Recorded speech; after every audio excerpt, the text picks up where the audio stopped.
اور حفیظ شیخ کو مہنگائی کی وجہ سے ہٹایا گیا۔ وزیر اعظم مہنگائی کی وجہ سے مطمئن نہیں تھے۔ عمران خان نے نئی فائنانس ٹیم تشکیل دی ہے جس کی سربراہی حماد اظہر کریں گے۔ سینیٹر شبلی فراز کی میڈیا سے گفتگو، بتایا کہ وزیر اعظم کا دوسرا کرونا ٹیسٹ آج ہوگا۔ امید ہے جمعرات کو کابینہ اجلاس میں شرکت کریں گے۔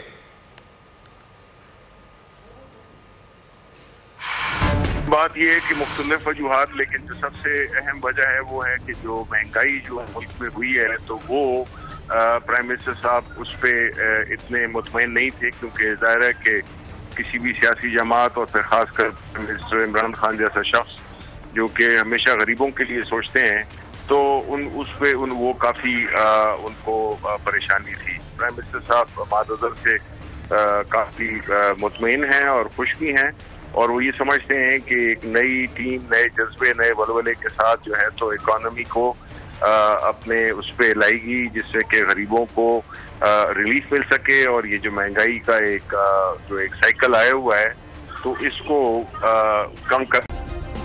سبسکرائب کریں اور بیل دبائیں تاکہ کوئی خبر رہ نہ جائے۔